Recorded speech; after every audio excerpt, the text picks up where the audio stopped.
Marami nagtatanong sa atin kung anong tawag dito sa color ng ating room. Ayan sila, sobrang dami. Actually, tinignan ko lang to doon sa catalog ng Boysen. And then, nakita ko yung color niya na parang like ko katulad ng aking inedit. So, ayun yung binili namin and pinamix namin sa Boysen. And, ang pangalan niya po ay Florito. Semi-gloss na rin po ito. Ayan, madulas, makintab ang makikita nyo sa pader nyo. Ganito nga yung way na ginawa nila. So, naglagay muna sila ng Acrytex na may halong Acrytex reducer para hindi masyadong malapot. After mag-skim coat, ito yung ipapahid po. And then, saka magpa-flat latex na white. Lahat po yan ay Boysen. Boysen, baka naman. After yan, flat latex, ito na yung last. Yung ating pinaka-color na Florito. Semi-gloss na yan, kaya tingnan nyo naman kung gaano kakintab yung ating pader at kakinis. Dumudulas lang dyan yung mga alikabok at saka tubig, kaya hindi siya dumihin. Sa pag pumunta kayo ng hardware, sabihin nyo lang Boysen, tapos sabihin nyo yung Florito or tingnan nyo yung catalog. Hello, good morning. This is John, isang OFW dati na gabi discarding naman dito sa Pilipinas. For today's video nga ay sinipag itong si Inday. Ayan, nakita nyo naman, nagsisimula na ulit maghalaman. Sobrang excited naman ako. Nabuhay na naman yung pagiging plantita ko. Kung bali, kinuha ko nga to sa aking kapatid dito sa kapitbahay. Nako, walang papaalam. Wala kasi siya dito. Ang dami na kasi guys, umaapo na to sa isang pot. So, ang ginawa ko, pinaghiwa-hiwalay ko. So, meron din naman tayong in-order sa Shopee nitong mga kulay puti na taniman. So, ayan, pinaghiwa-hiwalay ko sila isang pat na sila. O, di ba mas natutuwa sila na ganyan, maluwag yung kanilang ugat na gagalawan.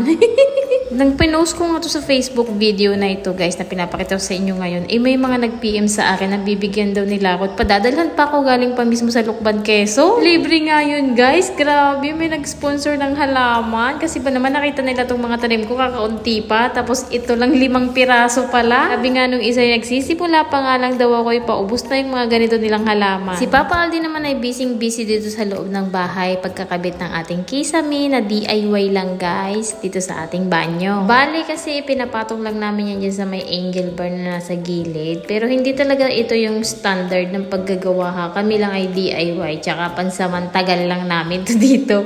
Ang cute-cute kasi niyang tingnan. Ginaya ko lang yung sa amo ko. Ganito rin yung nilalagay nila. Nakapatong lang din naman yun. Pag nililinisan ko ngayon, umaangat eh. So ayan na nga, ginaya natin dito sa ating kwarto. Ang tawag dito ay PVC panel. Na-vlog ko na yata to sa inyo, na isama na yata sa nakaraan na video natin. Bali, napakamura ka kasi nito, 185 pesos isang haba. Tapos ang nagamit lang namin dito, 3 guys. 5 yung binili namin. So meron pa kaming sobra na 2. Napakadali lang din ito, guys. Putulin, cutter lang yung kailangan mo.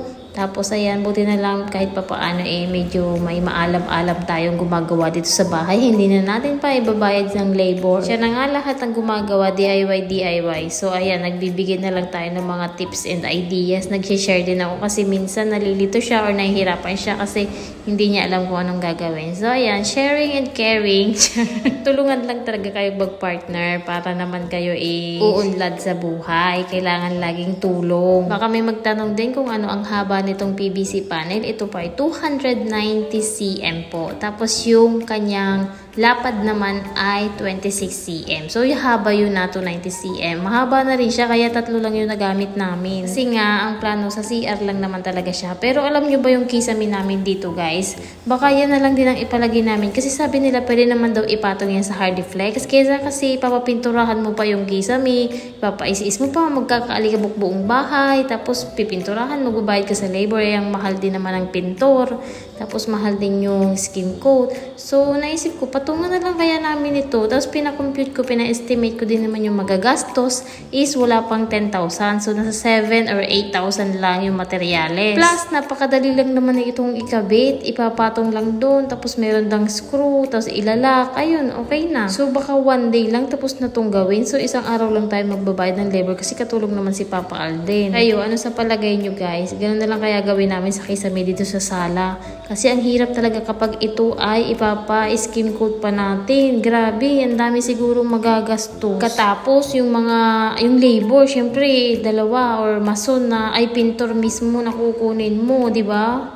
Ay naku, pina-estimate ko na lang talaga sa PVC. Ayun, baka yun na lang din kapag meron na tayo ulit budget. So ayan, pinapakita dito ni Papa Alden sa video kung paano siya ikabit. So sinusukat niya lang yung haba, tapos ipapatong niya lang dyan sa angle bar, and then ilalak po yan, itutulak mo lang dun sa katabi niya. Meron po yung lock na talaga siya dyan. Hindi na daw namin lalagyan sa gitna kasi maiksi lang naman po. Dito lang naman sa CR. Tapos meron din mga nagtatanong doon kung hindi daw ba yan mainit. Dito kasi guys sa amin, sa probinsya, hindi naman talaga dito mainit. Tapos nakikita nyo ang taas-taas pa ng bubong, hindi naman siya nakadikit talaga as in dito sa ating kisame. Kaya kapag naglagay tayo nito, hindi naman may, tsaka CR lang naman. Pero kung gagamitin nyo yun sa sala, na PVC lang, tapos bubong na, mainit po daw yun. Kailangan daw may insulation tayong ilalagay dun sa ating bubong. Bago tayo maglagay ng kisame na ganitong PVC panel. Mas okay pa rin daw ang Hardiflex kapag sobrang init ng lugar ninyo. Water resistant din yan guys, kaya okay lang na mabasa siya dito sa banyo.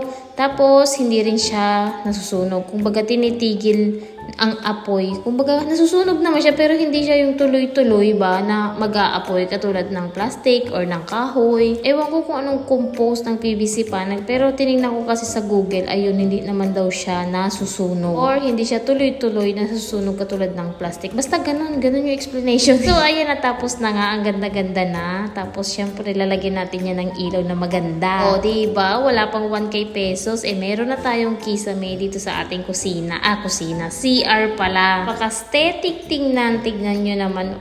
Katulad yan sa amo ko Si gaya-gaya ako Kapag nag-abroad ka talaga, magkakaroon ka ng mga idea pag nakita mo yung mga bahay-bahay nila. At ayan na nga po si Inday. Nakikapi na dito kila Papa. So wala na kasing asukal. Ginagawa nyo rin ba to? Talagang pinapasok. Ang tinatawag namin yan dito sa Bicol ay kinukunas. Tama ba? Uwi ko nga ng bahay, nabating na yung ating parcel na pinakaiintay. Yung ating ilaw sa ating kwarto tsaka sa banyo. Naku, hindi na nga kami nagsha-shopping talaga na pumupunta ng mall dahil ang hirap din magbitbit tapos nakamotor kayo. So online shopping na lang ang ante. Naku po, Joanna po, sigurado ka bang mas nakakatipid ka dyan? Pero alam nyo ba, pag naglalabas kasi kami, pumunta kami sa bayan, nagtitingin-tingin talaga, nagkakanvas kami. And I think, mas mura talaga online and okay naman din yung quality. Katulad ditong nabili ko nga na ilaw, 193 pesos lang tong glass. Itong ilaw na ito guys na kulay itim. Tapos hindi ka mag-worry na mababasag kasi hindi siya babasagin. Tapos LED lang din siya. Diba pag ginagamit naman natin yung ilaw sa kwarto kapag tayo gabi lang or wala pang isang oras na diretso, katulad ng nasa kwarto or nasa CR, pag magsi-CR ka lang gagamitin. So okay na to guys. 20 watts lang po yan. 193 pesos. Tapos ito naman ating pangsala or pang kwarto na ilaw ay 38 watts. So, ayan siya. 200 plus naman po yung isa na yan na kulay puti. Baka gusto nyo ring umorder nito guys. Ilalagay ko lang sa comment section yung mga link. So, ito palang mga ilaw na to. May makakasama na yan na tox, na mga screw, and may remote din po pala itong ilaw na to. Pero hindi naman nga namin nagagamit kasi pag sinwitch mo naman siya, ay makikita mo na yung mga color nila. Plus, matipid din ito guys sa kuryente kasi nga LED na siya. So, ipakikita ko sa inyo yung mga color na available sa kanya. I-open and off and on mo lang yung switch. So, ganito, makikita mo na yung iba-ibang color. On and off, on and off. So, meron siyang white, meron din siyang yellow, tapos yung dim light. Tapos, ito naman yung sa banyo, meron din siyang yellow, merong white, tapos merong dim. Ang astig, no? Ang astig ng gumawa nito. Tapos, ang mura pa. Tinan mo, 193 pesos lang yan. Diyos ko po, saan ka pa? Hindi ka makapaniwala, no?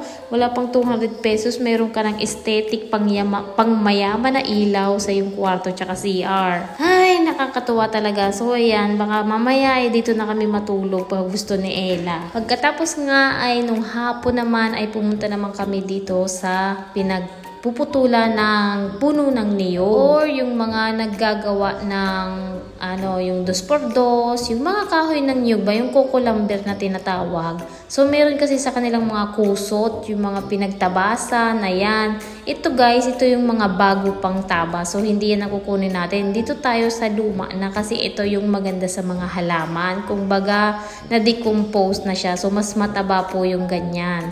Ayan, gumagamit na lang tayo nitong eco bag dahil wala tayong gloves. Baka mamaya nagpoop yung mga aso or pusa dito. Tapos tingnan nyo naman yung mga talbos ng kamuti kung gaano talaga kataba yung ganitong mga kukupit siguro ang tawag dito guys. Tingnan nyo naman kung gaano yung katataba. So masasabi talaga natin na maganda talaga magtanim sa mga ganito. Sabi ko nga kung ibenta nyo to kasi sa Maynila guys, itong si Karen kasi nag-online seller yan dun sa kanyang, yun yung dati niyang trabaho bago siya umuwi dito sa Bicol. So, binibenta niya yan guys, 35 pesos per kilo. San ka pa? Kapag bibili naman daw ng isang sako ay 500 pesos. Sabi ko nga sa kanya, inegosyo niya na yan. Ang dami nga naming nahingi dito, 2 sako yung dala namin para nga sa ating pagtatanim ng mga halaman. Naku, naging plantita na kasi tayo kung kailan talaga magbabaha. Saka naman tayo nagtatanim-tanim. At ito na nga yung ating mga halaman dyan. Nalagyan na natin yan. Pero wag pong puro ha. Wag niyong itanim na puro. Humingi rin kasi kami ng arugasang. Hindi na lang ako nakapag-vlog doon. Kasi nga sobrang dumi na ng kamay ko. So, nilagyan din namin ng lupa. Arugasang ang tawag po doon sa palay or yung ipa. Yung balat ng palay. So, pinaghalo-halo lang namin yan dyan sa planggana. Saka kami naglagay sa ating mga taniman. Bali, bibili pa nga ako ulit ng taniman. Kasi tingnan nyo naman, galon lang yung taniman ko, wala pa kasi akong mga pot. Meron na naman tayong pinagkakaabalahan dito. Ayan, malapit na nga dumating yung bagyo. Kami ay nagmamadali na dyan ni Karen. San ka pa, imbis na mag-prepare kayo sa bagyo ay nagtatanim ng mga halaman. So, paano ba yan? Hanggang dito na lang muna yung video natin. Bukas ulit. Thank you for watching. Bye!